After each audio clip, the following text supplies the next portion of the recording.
Oi pessoal, finalmente eu vim aqui pra mostrar pra vocês todos os livros que eu ganhei de presente de aniversário. Hoje é dia 18 de abril, o dia que eu estou gravando esse vídeo, e hoje é meu aniversário. Eu esperei até o último dia pra poder ver se eu ia ganhar mais alguma coisa, e eu realmente ganhei um livro que ainda vai chegar daqui a alguns dias. Mas eu vou mostrar os que eu tenho por aqui por enquanto. Eu ganhei mais de, eu acho que foram 20 livros. É muita coisa. Eu não esperava ganhar tudo isso. Mas enfim, eu vou mostrar pra vocês, vou falar um pouco do livro ou ler a sinopse dos livros que eu não conheço também. E a gente vai descobrindo junto, tá bom? Pra começar, eu ganhei esse aqui, da Laranjeira, parte 2. É a Rainha, parte 2. Foi dividido em duas partes aqui no Brasil, lá fora, nos outros países, eu não sei se em todos, mas ele veio em um volume só, eu já tenho o volume 1, e aí eu ganhei o volume 2 do meu primo. Aí nós temos aqui Helena Ferrante, A Filha Perdida. Essa autora, ela é tipo um mistério, porque ninguém sabe quem ela é de verdade. E aí eu nunca tinha lido nada dela, então eu escolhi esse aqui, eu também ganhei do meu primo, que foi o que me deu o outro livro ali. E eu tô muito ansiosa pra ler esse aqui. Esse aqui, Nobreza de Sangue, eu ganhei da Mel. Muito obrigada, Mel, eu tô muito ansiosa. Ele conta a história do Vlad III e da Elizabeth Bathory, não sei como se pronuncia. E ó, eles foram duas figuras históricas da Europa Ocidental que contribuíram para a criação do que se chamou de vampiro moderno, aquele terrível personagem do imaginário popular da literatura que bem conhecemos e tememos. Então eles dois foram responsáveis pelo início do mito moderno dos vampiros, e eu amo vampiros, então eu tô muito ansiosa para poder ler ele. Esse aqui, Mansão Galã, da Avi Schwab. Cara, eu amo a escrita da Avi Schwab. A Vida Invisível de Ed La Rue é um dos meus filmes dos meus livros favoritos da vida, e a Dé me deu esse aqui de presente, então muito, muito obrigado. Pra quem não conhece esse livro, eu acho que ele tem uma pegada meio A Mansão de Hill House, The Haunting of the Hill House, A Maldição de Hill House, sabe? Aquela série da Netflix. Ainda não li esse aqui, mas eu acho que tem essa vibe, pelo menos passa isso aqui pra mim. Tô muito ansiosa pra ler esse também, e eu vou fazer vlog de leitura de todos esses livros, e vocês podem comentar qual que vocês querem que eu leia primeiro. Logo depois a gente tem esse aqui, Kim Jong, nascida em 1982, eu ganhei da Tati. Eu tô querendo muito ler livros de outras nacionalidades e tudo mais, e aí eu coloquei ele na minha lista e a Tati me deu ele de presente, eu tô muito feliz. E aí, eu avisei no TikTok que era meu aniversário. E a Bru, que é uma querida, uma maravilhosa, ela perguntou se eu já tinha lido aquela série Crave, sabe? Que é de vampiro também, eu falei que não. E ela simplesmente me deu os 4 livros da série. Eu não estava esperando por isso, definitivamente não estava esperando por isso. E esse livro aqui é o livro 2, ele é o Paixão. Aqui, ó, o livro 1 é Desejo. Aí os outros estão caindo aqui, mas eu estou bem. Aí nós temos aqui o livro 3, Cobiça. E o livro 4, Sedução. Eu estou muito ansiosa pra ler esses. Tudo bem, eu sei que todos os livros que eu falei que eu estava ansiosa, que eu falei que ganhei, eu falei que eu estava ansiosa. Mas geralmente é um negócio normal pra quem é leitor. A gente sempre tá ansioso pra ler todos os livros que a gente recém ganha ou recém compra. Eu adoro coisa de vampiro, então, tipo, se vocês tiverem indicação de qualquer coisa que seja de vampiro, pode mandar pra mim, porque eu vou querer ler. E agora vamos começar com os livros que o Brian e meu cunhado me deram de presente. O Brian me levou até o sebo e disse que eu podia escolher os livros que eu queria. E eu gosto muito de ir no sebo escolher livros que eles não são tão conhecidos. E que eu não compraria eles, provavelmente não compraria eles, se fosse em outro lugar, assim, pra pagar R$60 nesses livros. Então eu acabei comprando por valores muito mais baratos. E aí eu vou ler a sinopse dele junto com vocês. E, enfim, é isso, vamos lá. Primeiro esse aqui, Um Pequeno Truque da Mente, e eu vou ler a sinopse. Aos 93 anos, o grande detetive Sherlock Holmes está de volta à literatura. Aposentado, acomodou-se à rotina caseira enquanto luta diariamente contra o enfraquecimento dos poderes da sua prodigiosa mente dedutiva. Delicado e inteligente, o pequeno truque da mente não se limita a reimaginar o conhecido personagem. Com o estilo apaixonante, o escritor Mitch Cullen penetra a fria superfície e fatos e evidências que cercou o mundo íntimo do detetive para mostrar o ser humano Sherlock Holmes. Sai o mito e chega o homem. Um pequeno truque da mente é uma comovente meditação sobre a memória e sobre como a maneira de enxergar o mundo se altera implacavelmente quando envelhecemos. Eu escolhi esse aqui porque eu gosto muito do Sherlock Holmes e por conta dessa frase aqui que foi alguém que leu e disse: quando eu era criança acreditava que Holmes era uma pessoa real. Depois de ler esse livro eu sei que ele é. E aí eu fiquei muito animada pra ler ele. Logo depois a gente tem esse aqui, O Aprendiz de Gutenberg, que ele conta uma história, uma trama de descobertas maravilhosas, intrigas e traição sobre um dos momentos mais importantes da história, o surgimento de livros impressos. Eu também gosto muito dessa parte histórica e esse livro, além dele ser muito bonito, eu não compro o livro só pela capa, mas a história dele me chamou muita atenção. E essa frase aqui, um jovem apaixonado pelos livros e pela escrita e a invenção que desafiou o poder da igreja. Eu achei muito interessante. Ele, não sei se ele é muito pro lado da ficção, mas ainda assim achei muito interessante. Logo depois nós temos esse aqui, Guilherme Del Toro e o Chuck Hogan, sei lá, eu não sei.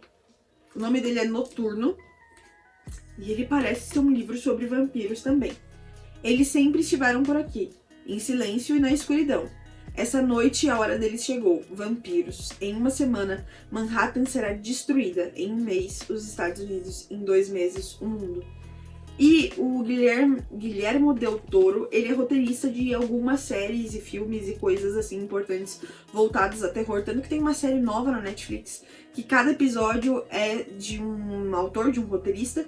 E o primeiro episódio é dele e é muito bom. E é de vampiro, e eu amo vampiro, então não podia perder essa oportunidade única, né? Depois nós temos esse aqui, que é Sociedade dos Meninos Gênios, não sei pronunciar o nome desse autor, ou autora. Vamos ver se é autor ou autora. É autor. Não vou saber. Vou ler aqui a sinopse. Chantagem, mistério, confusões de gênero, coelhos falantes e um assassino autômato. Mergulhe na trajetória de Violet Adams, que assume a identidade de seu irmão gêmeo para conseguir uma vaga na mais prestigiada Universidade de Londres, que é exclusiva para meninos. Inspirado em clássicos como Noite de Reis, de Shakespeare, e A Importância de Ser Honesto, de Oscar Wilde, Sociedade dos Meninos Gênios traça um retrato pitoresco e provocativo da aristocracia vitoriana, oferecendo diversão, aventura e uma reflexão bem humorada sobre a questão de gênero. Eu achei super interessante, ainda mais quando relacionou essas outras 2 obras.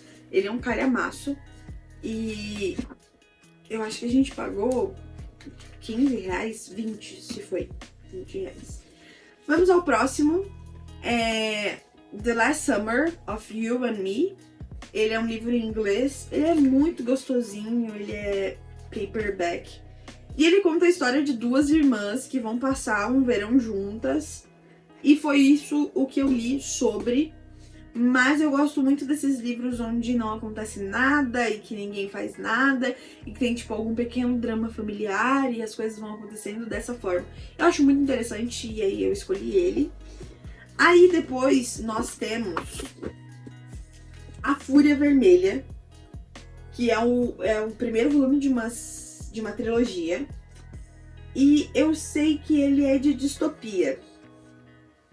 Uma história de vingança e conquista, de poder comparado a Jogos Vorazes e a Guerra dos Tronos. Então é uma mistura muito interessante. Vou ler a sinopse para vocês. Escuridão. Nenhuma palavra poderia resumir melhor a vida de Daryl. Em um futuro nem tão distante, os homens dominam a tecnologia necessária para habitar outros planetas do Sistema Solar. E Daryl, nascido e criado em Marte, é o que chamam de Vermelho, a camada mais baixa e intrincada da pirâmide social do planeta. Daryl passa seus dias no subsolo cavando túneis, pois, segundo lhe dizem, é a única esperança de tomar a superfície do planeta habitável para as próximas gerações. Pensando no futuro dos próprios filhos, Daryl trabalha dia após dia, tentando apenas imaginar como seria a luz do sol. Quando uma tragédia muda para sempre a sua vida, ele começa a questionar a justiça e a realidade do que até então o regeram. Daryl decide se juntar aos Filhos de Ares, um grupo revolucionário que lhe mostra que não apenas ele, como todos os outros de sua classe, vivem uma grande mentira. No intuito de se vingar daqueles que destruíram a sua vida e libertar os que continuam a cavar nos subterrâneos, Daryl se transforma em uma figura decisiva numa guerra que mudará para sempre os destinos dos vermelhos e ouros, além do destino final dos sobreviventes da raça humana. Parece bem interessante. Eu já tinha escutado falar sobre ele, tanto aqui no YouTube quanto no TikTok, mas eu não vi muita gente falando enfim, distopia é uma coisa que ou elas são muito boas ou elas são muito ruins, e aí eu fiquei com medo de comprar todos e não gostar, e aí eu encontrei esse no sebo e eu fiquei feliz porque se eu gostar eu compro os outros dois e a gente fica todo mundo feliz. Esse aqui, Todos Envolvidos, eu achei muito interessante porque ele mistura a vida real, um evento que aconteceu, com a ficção. Durante 6 dias, Los Angeles arde em chamas. Durante 6 dias, 17 pessoas estão no meio do caos. Durante 6 dias, não há mocinhos nem bandidos, porque não há lei. Aí eu vou ler agora a parte que ele foi inspirado. Durante 6 dias do ano de 1992, depois de um dos julgamentos de maior repercussão da história dos Estados Unidos, que inocentou completamente 3 dos 4 policiais brancos acusados de espancar o taxista negro Rodney King, Los Angeles explodiu em caos e violência. Nem todos os casos foram noticiados, nem todas as mortes contabilizadas. Inspirado nesse contexto e narrado do ponto de vista de 17 personagens, o romance de Ryan Gatiss apaga as fronteiras entre as vítimas e criminosos e transforma a história dos protestos de Los Angeles em uma vívida e eletrizante obra de ficção. Eu achei muito interessante e eu tô muito ansiosa para poder ler e dar minha opinião sobre ele. E eu nunca vi ninguém falando sobre esse livro, então eu não sei se isso é um ótimo sinal ou se é um péssimo sinal, né? Porque pode ser também. Ok, depois nós temos aqui Crítica da Razão Criminosa. É uma piadinha, a Crítica da Razão Pura de Kant. E aí, a sinopse é a seguinte. Na Prússia, da virada do século XVIII para o XIX, o grande filósofo Immanuel Kant escrevia Páginas Obscuras. Depois de ter tratado da mente comum em Crítica da Razão Pura, seu mais famoso livro, agora enveredava pela mente doentia de um serial killer. Mas o que aquelas ideias secretas poderiam ter com os assassinos que apavoravam a cidade em 1804? Acompanhe nesse Crítica da Razão Criminosa as investigações do jovem magistrado Hanno Schiaparelli, um dos poucos que conversou com Kant sobre as páginas secretas. O escritor Michael Gregorio construiu uma trama apaixonante, na qual razão e superstição combinam-se de uma forma assustadora. Eu achei muito interessante. Não sei vocês. Fora que a capa é bem bonita também, não é? Um thriller que se passa em 1804 e incorpora ideias do grande pensador Immanuel Kant numa trama inacreditável. Os amantes de ficção de qualidade vão adorar este livro. Eu sou um amante de ficção e eu espero adorar esse livro. Logo depois a gente tem A Falsificação de Vênus, que é o seguinte. Chess, um talentoso artista americano, capaz de reproduzir as maiores técnicas dos maiores mestres do passado, recebe uma oferta irrecusável para restaurar o teto de um palácio em Veneza. Mas o que começa como uma chance de sair da ruína financeira vira um intricado jogo de interesses que envolvem segredos escondidos há décadas e a trajetória de Diego Velázquez e o mercado da arte das grandiosas obras-primas na pintura ocidental. Um ótimo thriller psicológico, muito inteligente, um romance repleto de suspense e insanidade. Chicago Sun-Times falou sobre esse livro. Interessante. Você não achou interessante? Espero que eu goste e ache interessante depois que eu terminar de ler. Logo depois a gente tem aqui O Colecionador de Ossos. Vou ler a sinopse para vocês. Criminologista brilhante, Lincoln é um gênio da investigação médica forense. No entanto, sua carreira é interrompida por um terrível acidente, que o deixa tetraplégico. Mas mesmo completamente atrasado física e emocionalmente, ele acaba se defrontando com o maior caso de sua vida, um assassino diabólico que ataca vítimas inocentes nas ruas de Nova York. Ryan é o único que pode detê-lo, mas para isso terá que colocar todos os seus conhecimentos à prova. Para ajudá-lo, ele conta com a bela detetive de polícia Amélia, que o ajuda a desvendar o labirinto de pistas para tentar evitar o próximo crime hediondo do colecionador de ossos.